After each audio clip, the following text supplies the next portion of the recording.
Good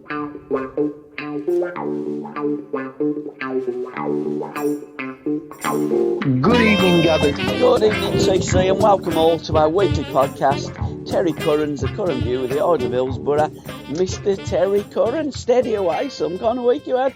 Yeah, you ask me that every week. I know I do. Steady away. Is it all steady away? Where did that word come from? Steady away. I'd never heard it. Since I started talking to you. Oh, was it? You sound as though you're down a coal mine at the moment. You're really distant. Where are you? I feel as though I'm in a coal mine. I'm in back bedroom at Janet's house. Oh, right, okay. You're sounding better now. Have you just gone off hands-free? Yeah. She sent me a message and a photograph. She made some rice pudding. Ooh. So I came up and had a bowl. And I asked for another bowl and she went mad as though I were a kid. Can you believe it? I can't, but... I hope all you fans out there realise what I've got to put up with. Absolutely. But you had 2 bowls.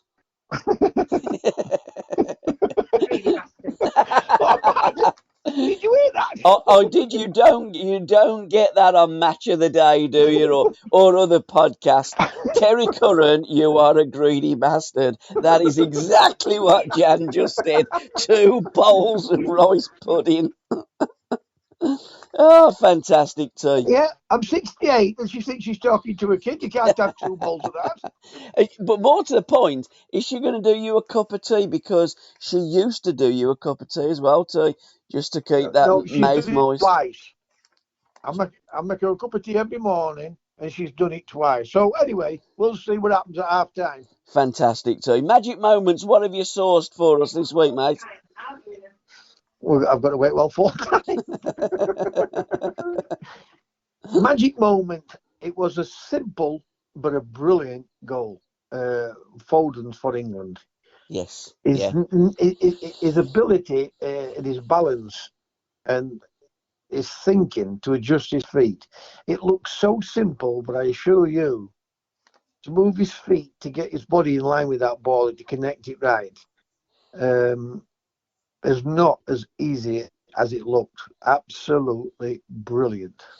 He is a natural born footballer, isn't he? And you're absolutely spot on. I'm not quite sure because Gareth Southgate is telling us he's not as good as what we all make him out to be. I don't think Gareth Southgate knows what he's talking about. And when he does talk in riddles, doesn't he? But anybody that knows anything about football and watches Phil Foden play realises and knows that kid is a bit special.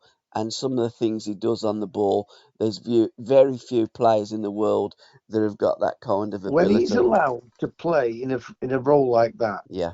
No disrespect to Jordan Henderson, no disrespect to the other players, what plays in those positions, Rice and all these. Not one of them have the ability to see the killer pass with such accuracy as he does. Mm-hmm. And on top of that, his goals in him. Absolutely, the kid's got it all. We are going to talk about the England game in a short while. I'm going to roll off a couple of my magic moments. I've got 2 magic moments. I forgot to tell you. Oh, go on, let's have them then. Let's have your other one. Janet goes into the kitchen, she puts the kettle on and she fetches me a cup of tea. That is one. I don't know what's better, Foden's goal or Janet doing you a cup of tea. By the way, a rice pudding was beautiful. Top class tea. 5-star, another top class performance. A 5-star performance by Oxford City the weekend against Hartlepool. And there were some cracking goals as well in there. There's some listen, and that to Conference League, there's some fantastic football played and all at the same time. Absolutely, T. You know, we do focus a lot on the Premier League because, you know, that's what we do see. There has been an international break and non-league football has been on the television. I've been looking through YouTube. I've been looking on TNT because that's who broadcast the non-league games. And I noticed a tremendous result again for Barnet, who went top by beating Altrincham, and Zach Brunt's goal was absolutely it was delightful. Some of the play and the passing and the movement from these conference, and let's be truthful now, there's 5 leagues of English football, isn't there? Yeah. And the conference is the 5th league, so well done That to Jack. conference is becoming very, very good and entertaining football. Absolutely. And it's a quarter of the cost of some of the championship. They mind anything else. Yeah, well, I mean, we posted on the Curran View, our group, and guys, keep posting away, keep expressing your opinions. Some we agree with, some that we don't agree with, but it's great to hear your opinions and who you support and shouting up for your team on the Exactly, Curran View. and even the ones what don't agree with our opinions, it's opinions, and it gives them the right to agree with them without being critical. And I think that, for me, opinion Where you gone? You gone away again, son?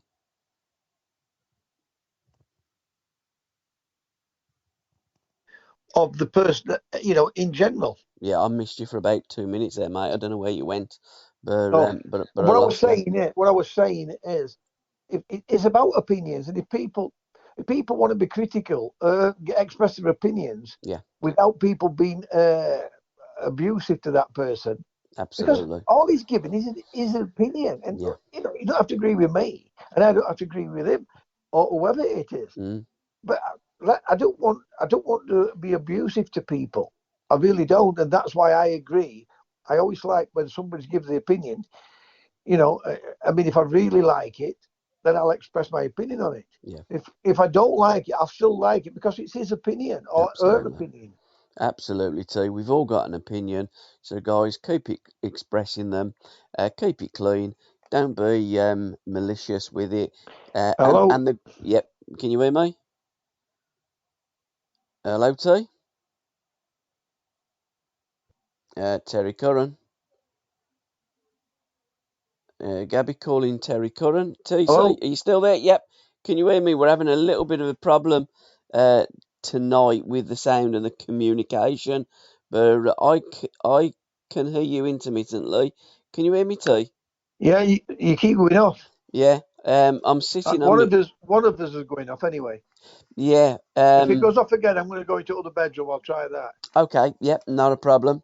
How many bedrooms has young Janet got there? 8 and 6 bathrooms. She's got 8 kettles and a bedroom and a half. Fantastic. And Rustle FC, the goal from the kickoff. I don't know if you saw it, but Jack Lyon's hat-trick, it was one of the goals in his hat-trick in the FA Youth Cup. I think it took 4 seconds from literally kicking the ball for it going straight over the goalkeeper's head into the back of the net. I believe it's the fastest goal in FA Cup history. So well done, young man. Take Yeah, a bow. exactly. You see, that's a good thing. Cameras all over the place now. That goal for that young lad will go down in his history. Yeah, absolutely. That he'll have got that up there to show his grandkids, and and show that it's the fastest goal ever to be scored in an FA Cup game. It is truly superb, and a lot of these goals are recorded by these football clubs, sometimes by friends and by family, and some of them are of a real high quality, and that leads us to. I've always wanted to connect up with a football club, too, and this week we're going to connect up with Halesoe in town. Back in the day, about 11. I've seen that. Yeah, I see what you linked up to it. Yes. Yeah, about 11 years ago, I was commercial manager at Halesoe in Football Club for a full 9 hours. 7 of them I was asleep. It's a long story, but I've always had an affection for Halesoe, and I was looking at their socials last week, and they beat Stamford 2-0, and there was a lovely bit of skill from Jack Holmes. Tremendous on the byline. You'd have loved it. It was great little wing play. The kiddies, a box of tricks. And last night while England were playing in Scotland, one of the biggest derbies in English football took place. It's called Busico, and it's the number 9 derby. It's probably the only derby in this country that's named after a bus route, and that's why it's the number 9. It's the number 9 bus route because that's what takes you up to Stourbridge from Halesowen. So well done to Jack Holmes. I have watched on Yelts TV the YouTube. It's 19 minutes long. The commentary is fantastic. The camera is fantastic. Everything about it is total class, and it just goes to show and goes to prove that at the levels that Halesowen are playing, which is probably 3 leagues, I would suggest, down from the conference, the quality is there as well. And I think that when you look at our pyramid, we're so lucky, so fortunate to have so many fantastic fans. And last night they took over 800 supporters away to Stourbridge. I mean, 800 fans for a game at that It's level. It's incredible. It's incredible. Allen is another football club. Yeah. Has got a good fan base, and especially they're going to be around about 80,000 people going to watch Allen. Yeah. In the North East Counties League. So you're right. It's fantastic, brilliant, and it is and healthy. It's great to see these amateur clubs now. People maybe start getting a bit sick of this Premier League and what the owners are doing, ripping people off. Absolutely, and they're clubs at the heart of the community. I know that the Premier League suggests that they are clubs at the heart of the community, but they've actually ripped the heart and soul out of the fans that are the community. When you look at the high ticket prices for Premier League games these days, and as you say, T, on many occasions, for a fifth of the price, you can go down and watch a good standard of football. You can have a couple of beers. There's no trouble. Having said that, I did watch that on YouTube clip. It did. I mean, I shouldn't laugh, but you know where? I keep losing you, by the way, Gav. Oh, do you? You might have to go into the other bedroom, T, and see if you've got any success in there.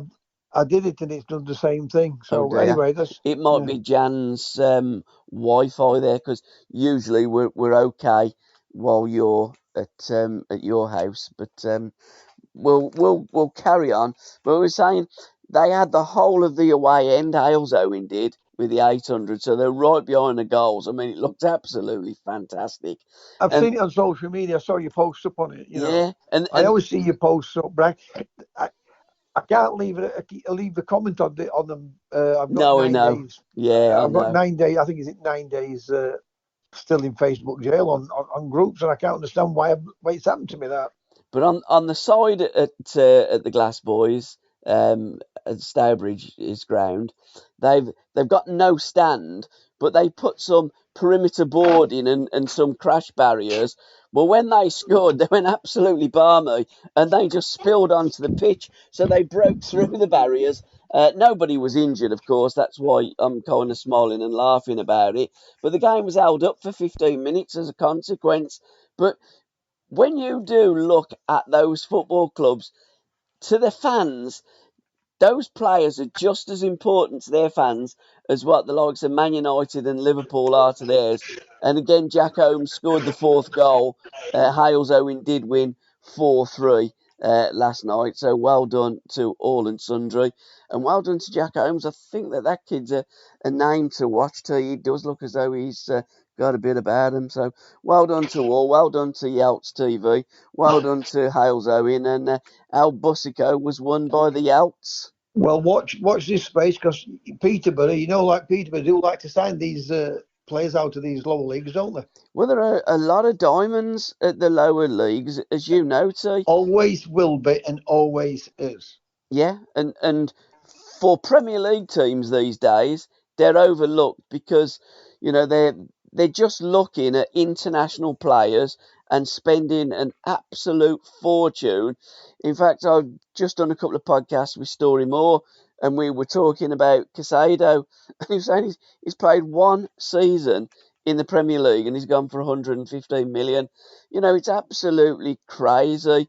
Players of yesteryear had to ply the trade, played for many, many seasons, and didn't go for a There's fraction of more the to all price. this than meets the eye. It's absolutely, One yeah. day, it'll all be released. Well, it does look on the surface as though it's one big laundrette, doesn't it? The Premier League. There's something not right about it all. There can't be. You know, there was things that they were saying that they could let fans into the stadiums free with the amount of money they're getting into it. Mm. But even that, you look at the stadiums and the full, you think, where are they getting the money from? Everybody's struggling, but where are they getting the money from for football? Tell me. I know, can't believe it. It's all weird, isn't it? I just think when you look at your disposable income, and I think that the credit cards have got a lot to answer for these days, and fans get into such huge debt following their clubs because they can't afford to pay for those tickets. And especially if you're playing a couple of games a week, like lots of the teams do now, and the teams that finish halfway down the Premier League now, they're having another tournament in Europe that they keep making up all these tournaments, and then with international games as well. There's so much football, and I don't know how fans can afford it. I'll be honest. I wrote 20 plus years ago a poem called "Give the Working Man Back His Simple Game," and And you put it up a few times, and it's yeah, a brilliant. It's a brilliant point. and If people want to read it, it's a brilliant poem. and I just don't know where it's going to end to. But perhaps the non-league You teams see, are Gab. benefiting from it. So You see, Gab. When somebody's bought for £20,000, yeah, from a lower league, yeah, and somebody's bought for 60 million, 70 million, what does people want to read? Oh, absolutely, 60, 70 million quid. Yeah, 100%, 100%. A lot of this is only cleaning money up for Yeah, me. it is. I mean, I've always said, and I've said for a long time, the bubble You see, surely has got to burst. no one can cancel us. No, of Because course it's our not. show. Absolutely, yeah. We It's say not what we like. sponsored. We're not told what we can say and what we can't say. No, we do what we like. We're not abusive. Without being rude to people, yeah. Absolutely, yeah. We just express our opinion on the current view. It's not for the woke, but No. we say it as we see it. Hansi Flick got sacked as the German boss. First German boss ever to get sacked. Quite incredible, that. It is incredible. And when you looked at him when he went to Bayern Munich, he took it on to the next level from Pep Guardiola. He did. It's incredible, isn't it? And then he goes to manage his own national team. Yeah. Being a failure at it. Yeah, I just look at it, at face value, because we don't know what goes on behind those closed doors. And I know that Germany had a really bad result. They got beat 4-1 by Japan. Yeah. And so I watched the game, and Germans played quite well. In fact, Leroy Sané's goal, I was going to put that as my goal at week, and then I saw Foden's, and I went with Foden's. Did Julian Brandt play, by the way? Are you familiar with that German boy? Who? Julian Brandt. Oh, yes. The thing is, I've not seen much of German football this season. No, I haven't. Right. Whereas last season, I saw a lot more of it. But I saw the situation where he got the sack. Yeah. He's the first German manager ever to get the sack. Yeah, quite extraordinary. But, what I do now, I concentrate on what I'm going to be putting on, talking about on our podcast more than sitting down and watching certain games. I'll pick and choose now, and then go over certain games on YouTube. Book Corner in association with myfootballbooks.com.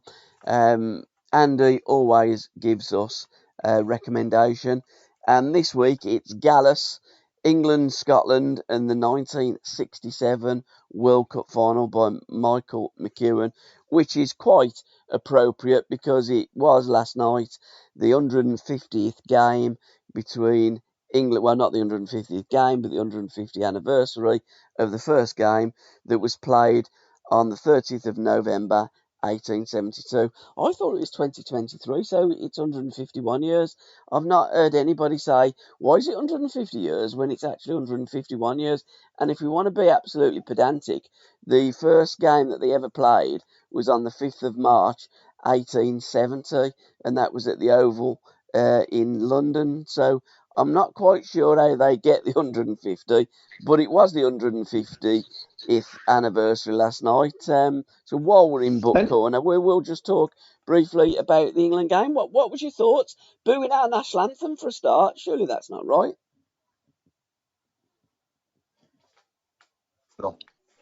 I mean, I look at it. Yes, it was the first game after the World Cup final, and Scotland. My dad's Scottish. Yeah. A lot of my family is Scottish, and I love to see Scotland do well, right? But they always call that, the World Cup final, right? And Scotland love to beat England, don't they? Oh, They absolutely. really, really do. I'm not saying that England doesn't want to beat Scotland, because you get some of the fans what are really hardcore and bring the animosity in between the two countries, right? Where I like to watch the two teams play well. Scotland's gone on, won the last 5 games. And yes, I've watched them in Oz, and they've looked very impressive. Yeah. But like I said to Tom, it's like when we play someone what's got any of ability, the Frances and your Germanys, 8 out of 10 times you get beat. I mean, when you looked at Scotland last night, they looked a very average team, didn't they? Yeah, they did. I mean, it's different levels. I mean, they have got some decent players. Lots of the players do play in the Premier League. And you're right, they're on a really, really good run. And had Norway drew with Georgia last night, they'd have been the first team to qualify for the Euros. But England really are a cut above. And we have done a piece about that book with Jim McCalliog, which is on the socials, where Jim talks about his debut and how Scotland did beat England 3-2 in 1967, but England did beat Scotland 3-1 last night at Hampden Park. What was your thoughts about the game, T? Well, there's certain things I liked about it. I mean, I liked about him when he pitched the 2 young lads, centre backs in.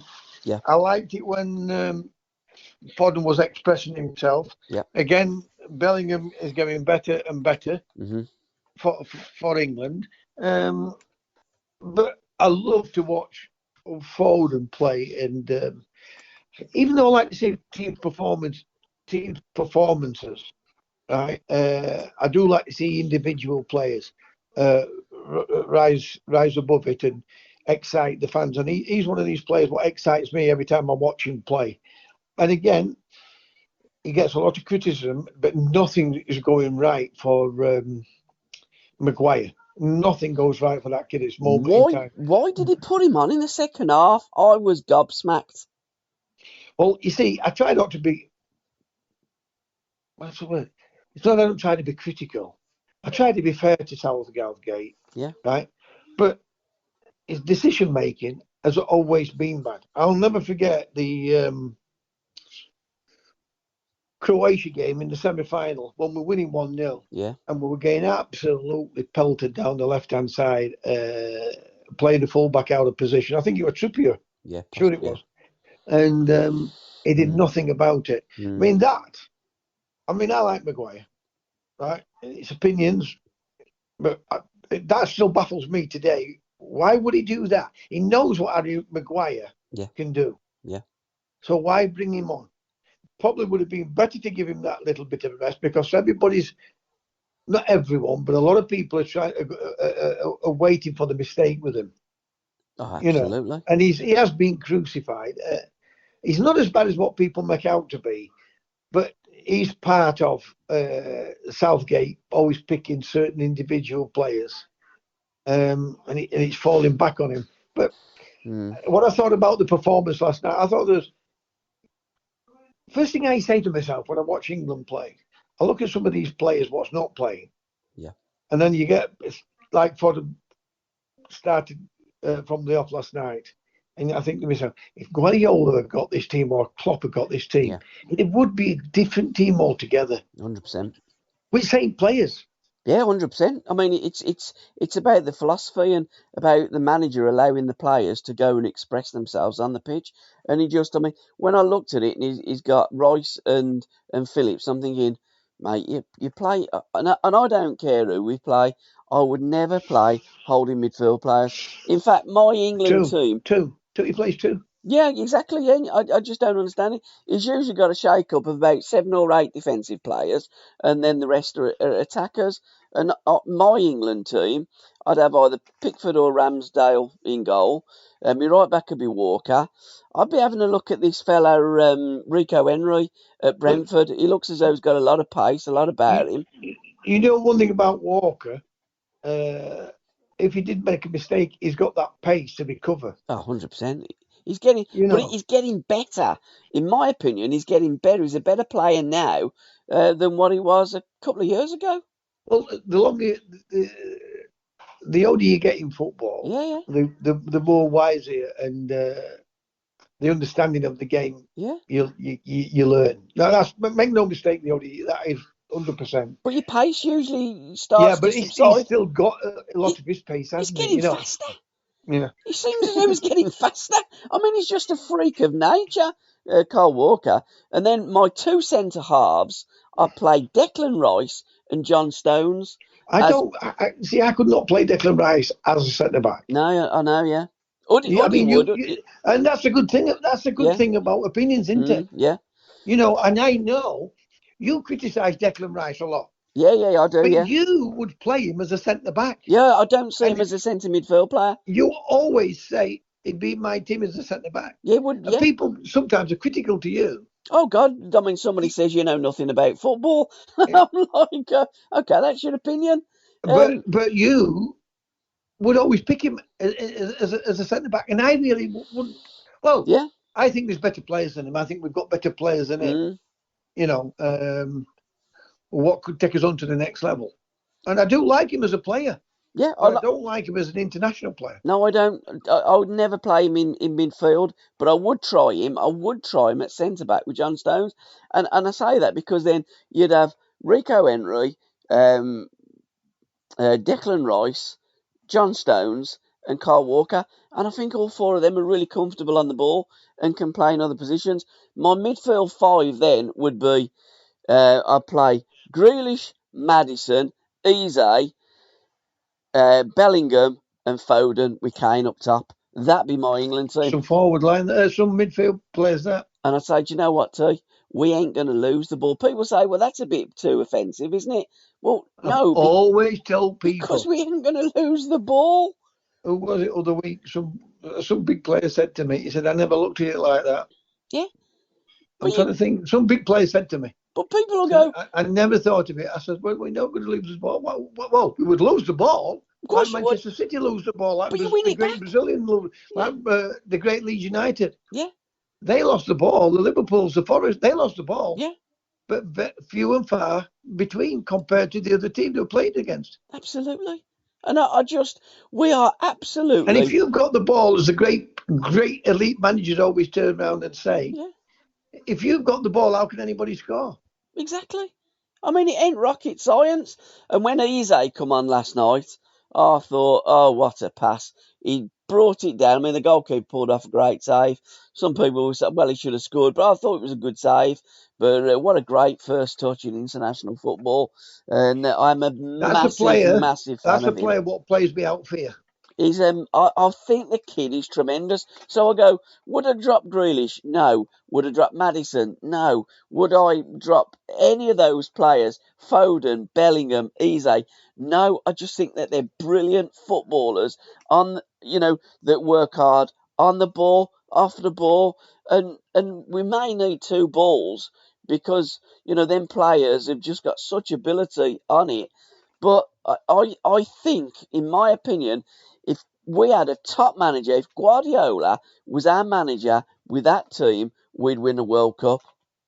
And the Championship. I told Tom the same thing tonight. Absolutely. With Southgate. I told Tom the same thing tonight. With Southgate, we'll win nothing. We'll win nothing with him. No. He's had 8 years. Yeah, and failed. Going to a semi-final. We got to what final in the European Championship? of a team what didn't qualify the following season for the World Cup, for the following World Cup. Yeah. An aging Italian team, and we went 1-0 up at that. Absolutely. Incredible. I mean, It's incredible. But when you look at what's happened over the years, this last 10, 15, what's crept into any sport, it's not about winning, it's about taking part. And so you're getting praise for getting to a semi-final. And I think to myself, well, might as well not get to a semi-final if you're not going to win it. I listened to Ange Postecoglou on TalkSport the other day, and I was very impressed with him. He was saying, I don't just want to win. And to listen to the rest of this podcast, head on over to www.patreon.com/SRBmedia. Thank you.